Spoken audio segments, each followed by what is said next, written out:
Bismillah. Sebelumnya saya mohon maaf saya duduk sedikit lebih tinggi dibanding teman-teman. Tidak mengurangi kemuliaan Anda di hadapan Allah. Ini hanya sekedar terlihat saja insya Allah. Bismillah. Assalamualaikum warahmatullahi wabarakatuh. Alhamdulillah wassalatu wassalamu ala rasulillah wa ala alihi wa sahbihi wa man walah wa ba'du.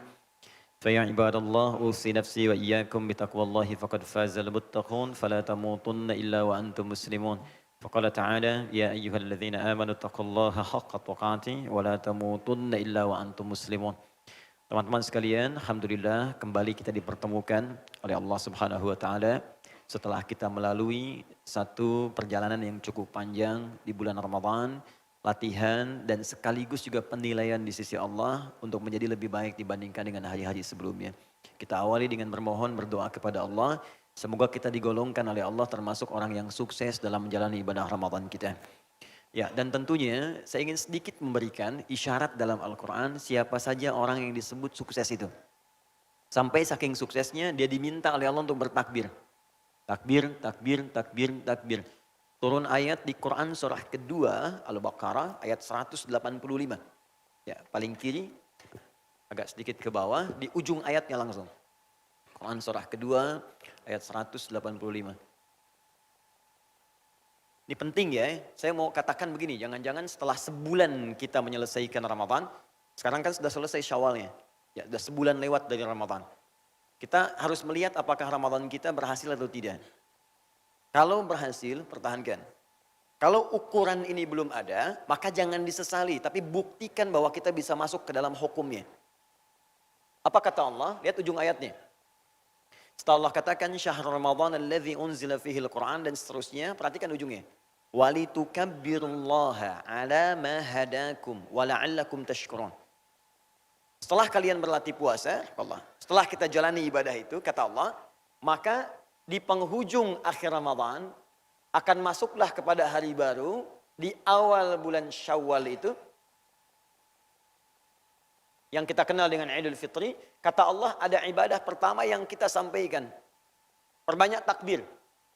Takbir, takbir, takbir, takbir. Allahu Akbar, Allahu Akbar, Allahu Akbar. Karena itu orang selesai Ramadan begitu masuk maghrib dia takbir. Allahu Akbar, Allahu Akbar, Allahu Akbar. Sampai Isya ada takbir keliling. Bahkan kaset ikutan takbir itu kan. Orangnya jalan kasetnya takbir ya. Baik, yang masuk surga Sony-nya itu. Nah, kemudian takbir, takbir, takbir, takbir. Sampai besoknya, sampai Idul Fitrinya. Nah, persoalannya adalah takbir ini kan ada gambaran dari satu kemenangan. Gambaran dari satu kesuksesan. Ya, menang, sukses, bahagia. Jadi kalau orang mendapatkan kemenangan, dapat kesuksesan, dapat kebahagiaan.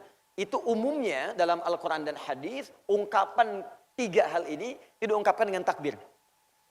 Jadi kalau Anda berharap dapat sukses dalam pekerjaan, Anda perbanyak takbir, takbir, takbir. Pengen bahagia, pengen menang, perbanyak takbir.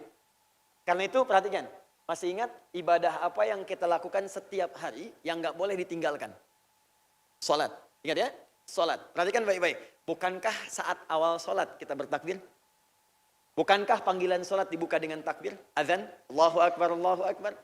Nah sekarang saya berikan rahasia penting. Perhatikan baik-baik. Dalam bahasa Arab, kemenangan, kesuksesan, kebahagiaan, itu katanya cuma satu. Namanya falah. Falahun.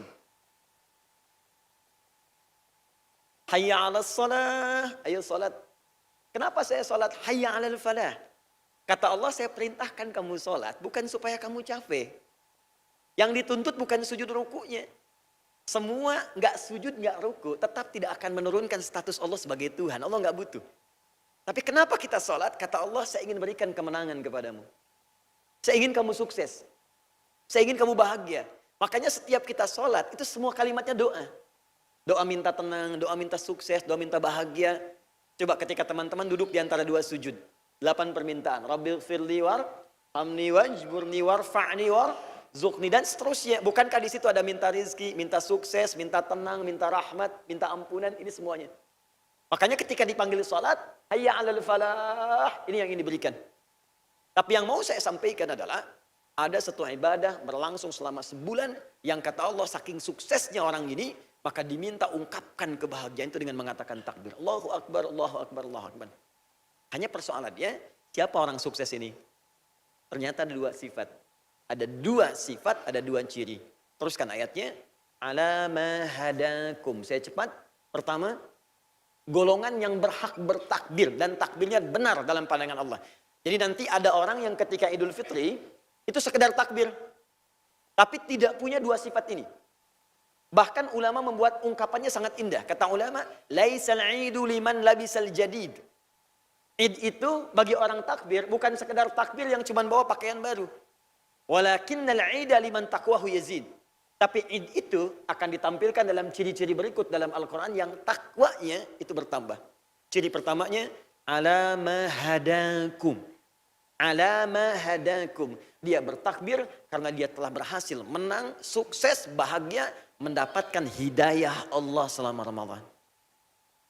Hadakum. Dia dapat hidayah. Awas, fokus ya, hati-hati. Fokus, hati-hati. Hadakum itu kata kerjanya. Pemberiannya disebut dengan hidayah. Bentuk tunggalnya. Bentuk tunggalnya, mufrad dalam bahasa Arab, singular dalam bahasa Inggris. Tunggal. Tapi jangan dicari istilah lain ya. Kadang-kadang suka ada banyak nyebutkan istilah tapi bukan pada tempatnya.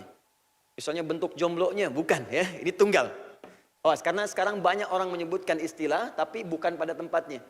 Misal syariat itu bagus. Tapi tidak semua orang bisa menyebutkan konteks tertentu dengan nama syariah.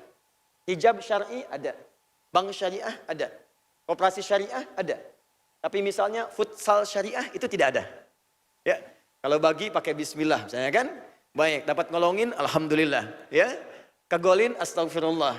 Baik, dapat gol sujud syukur, ya. Bunuh diri sujud taubat misalnya kan. Itu tidak ada, ya. Jadi yang syariat tetap umum. Ini bentuk tunggal. Nah, teman-teman, kalau ini dijamakkan berubah menjadi hudan namanya. Apa namanya? Hudan. Hidayah itu tunggalnya, jamaknya disebut hudan. Fokus. Hidayah itu punya banyak makna. Satu, bisa berarti iman. Jadi ada orang yang selama Ramadan itu mendapatkan hidayah Allah sehingga dia belajar dan memutuskan untuk beriman. Masuk Islam. Itu sangat bahagia ketika ada teman-teman yang bersyahadat. Kemarin alhamdulillah ada 2 orang, satu dari Austria, yang satu lagi dari Indonesia bersyahadat. Sebelumnya sahabat kita ya, ada Mas Dedi juga bersyahadat. Sebelumnya ada lagi yang syahadat, ada yang selama Ramadan, dan setiap tahun selama Ramadan itu pasti ada orang-orang yang pernah sentuhan. Tersentuh dia dengan kemuliaan Islam, masuk Islam.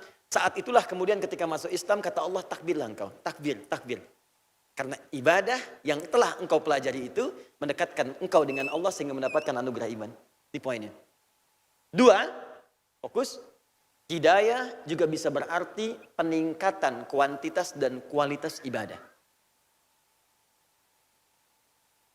Sebelum Ramadan, maaf, sholatnya fardu saja. Kadang-kadang juga terlambat. Ya, 2, 4, 4, 3, 4. 2 subuh, 4 zuhur, 4 asar, maghrib 3, isya 4. Kadang-kadang terlambat. Saat Ramadan, jangankan fardu, tertinggal sunnah kita bisa gelisah. Silahkan cek, bukankah sholat tarawih itu sunnah? Tapi banyak orang yang tidak ingin ketinggalan sholat tarawih. Siapa di antara teman-teman akhwat yang baru maghrib sudah pasang sejadah? Dan sudah pasang kapling untuk mendapatkan bagian dari tempat sholat. Padahal sunnah kan? Anda bayangkan, jadi jangankan yang fardu, yang sunnah dikejar-kejar. Di tahajudnya dikerjakan, tarawihnya naik, baca Quran hampir tiap hari, malamnya ada yang khataman. Dan dahsyatnya, itu membekas dalam jiwanya. Jadi begitu selesai Ramadan, ada peningkatan. Ngukurnya begini ya, maaf, ada yang sering keliru. Kalau ingin mengukur sukses Ramadan, jangan dibandingkan dengan saat Ramadan. Tidak berbanding. Ramadan suasananya beda. Ini sebelum Ramadan, ini pasca Ramadan. Di sini ada Ramadan. Anda misalnya, maaf sekali, sebelum Ramadan hanya salat fardu 5 waktu saja. Ramadan dilatih, sunnah meningkat, segala meningkat. Pasca Ramadan, Anda mulai senang dengan ibadah sunnah. Walaupun misalnya baru 2 rakaat sebelum subuh. Baru 2 rakaat sebelum zuhur.